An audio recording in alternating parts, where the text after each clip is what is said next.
السلام عليكم ورحمة الله وبركاته. أهلا بيكم مرة تانية في قناة ماما لايف ستايل. هتكلم النهاردة عن كتاب جديد، وهو كتاب اسمه اقفشي عقلك في 30 يوم للكاتبة نهى زهرة. وهو كتاب ممتع جدا، وفي تطبيقات عملية كتير، يعني تحس اللي هو كورس كده كامل. في حاجات كتيرة قوي هتطبقيها خلال ال30 يوم، بعدهم هتلاقي نفسك اتغيرت كتير جدا. الكتاب بيتكلم عن، او هو مهدى للستات اللي هم حاسين اللي هم عايشين عيشة كده والسلام. كل يوم بيعملوا نفس الروتين، بيصحوا شوفوا وراهم ايه في البيت بيعملوه، بيذاكروا الاولاد، بيخلصوا تشطيب المطبخ والبيت وكده ويناموا هكذا. تمام. لو انت حاسه الاحساس ده او حاسه بالملل من الروتين وحاسه ان انت مش عايشه حياتك اللي انت نفسك تعيشيها، اقري الكتاب ده بجد هيفيدك كتير. هو هدفه انك تمرني عضلات عقلك وقلبك كمان بطريقه يوميه سهله. حاجات تطبقيها تعمليها، هتلاقي نفسك اتعودتي على العادات دي وطبقتيها في حياتك، فهتعيشي حياه ناجحه اكتر، وكمان هتحسي بسعاده اكتر. تمام.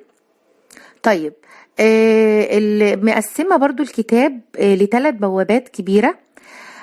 أول بوابة فيهم بوابة الروح، وبعدها بوابة العقل، وبعدها بوابة القلب.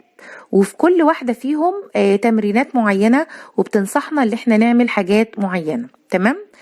طيب، أول بوابة فيهم اللي هي بوابة الروح، بتقول عشان تنمي روحك، وبتنصحنا اللي هي نهى زهرة الكاتبة ان احنا نتعود دايما على الشكر والامتنان لربنا بالنعم اللي موجودة عندنا في حياتنا، اللي احنا بنكتب كل حاجة موجودة في حياتنا وبنشعر فيها بالامتنان لربنا ايا كانت بقى كل حاجة حتى لو صغيرة. كمان بتنصحنا اللي احنا دايما تبتسمي، دايما تقابلي الناس اللي حواليكي بابتسامة، حتى لو انتي مش حاسة ان انتي جواكي سعيدة. الابتسامة تعتبر عدوى ليكي وللناس اللي حواليكي، هتحسي بسعادة اما تبقي سبب في سعادة الناس اللي قدامك. تمام.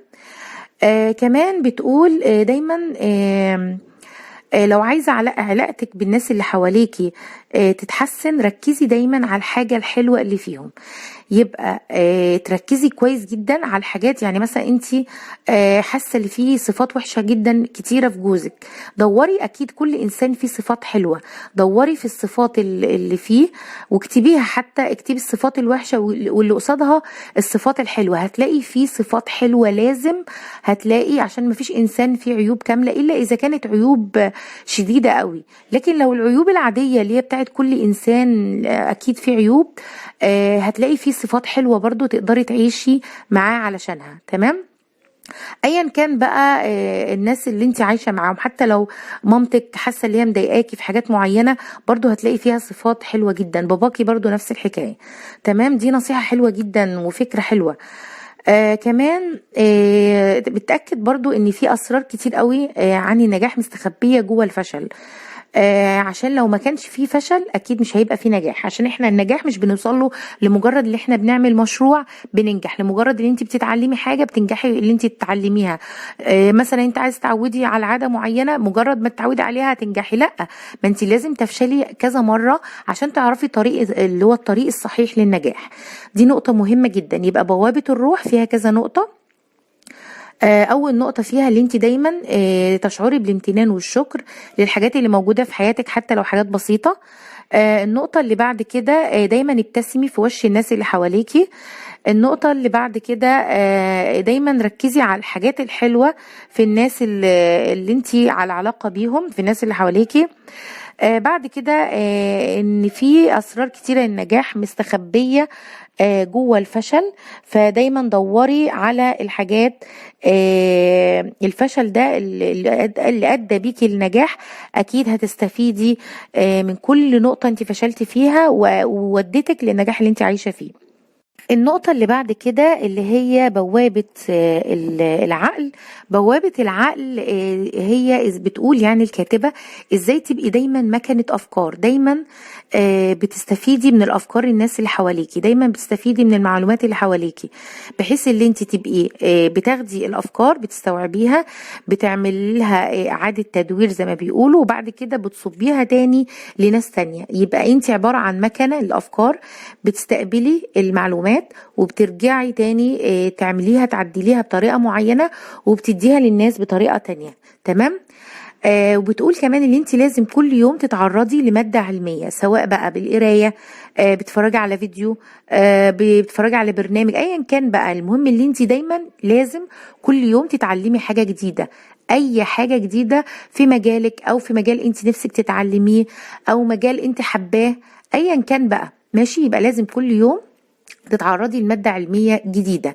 طيب بيبقى عندك كراسة أو نوتة بتكتبي فيها كل يوم ايه اللي انت اتعلمتيه من الحاجة اللي انت شفتيها دي.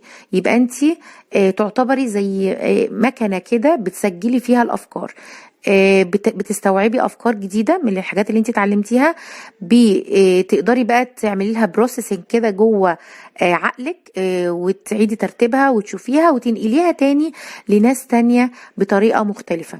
بتنقليها بقى على شكل زي ما احنا قلنا بقى، دي افكار من عندي، يعني مثلا ايه، تعملي صفحه على الفيسبوك، تعملي قناه على اليوتيوب، تتكلمي مع اصحابك، تتكلمي مع اولادك، ايا كان. المهم تنقلي الافكار اللي انت اتعلمتيها، ما تحبسيهاش بقى عندك، ما توقفيش المعلومات اللي انت اتعلمتيها في دماغك وخلاص، انت كده ما استفدتيش حاجه.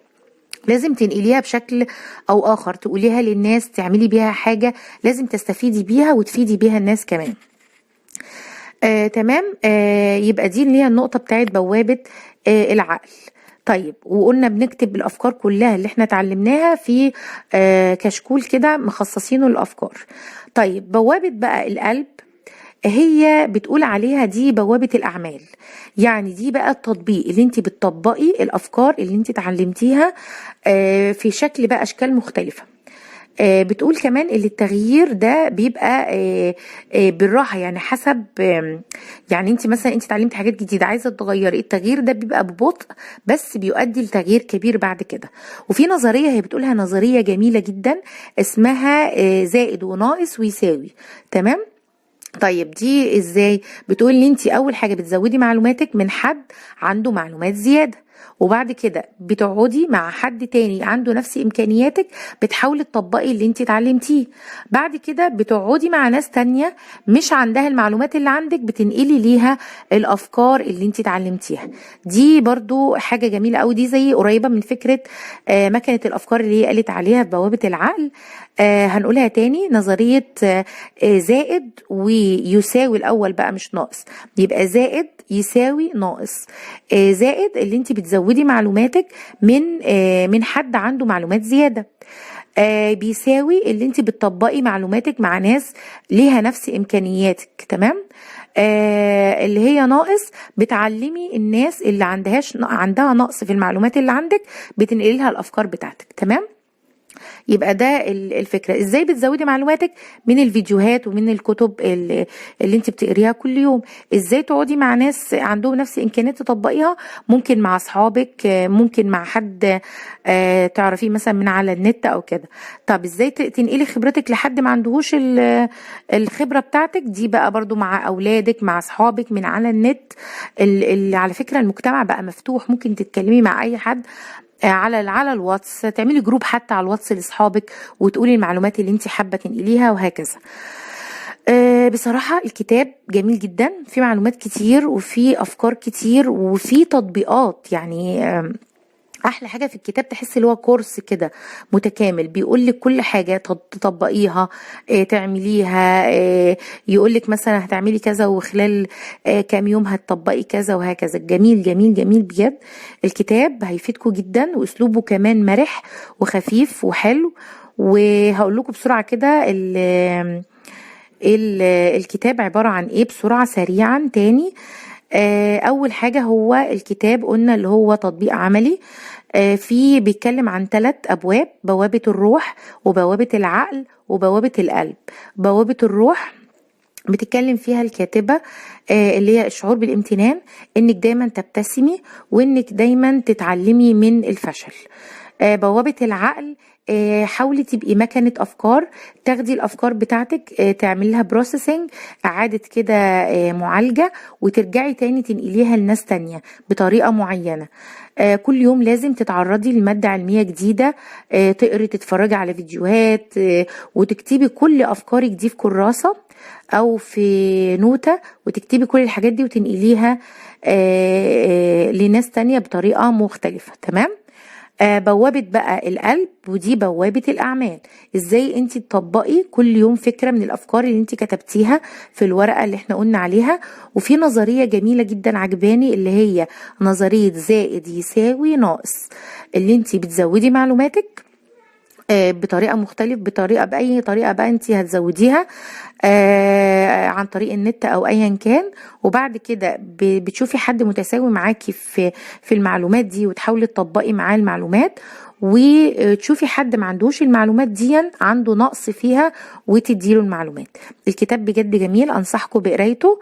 والكتاب تاني اسمه اقفشي عقلك في 30 يوم للكاتبة نهى زهرة.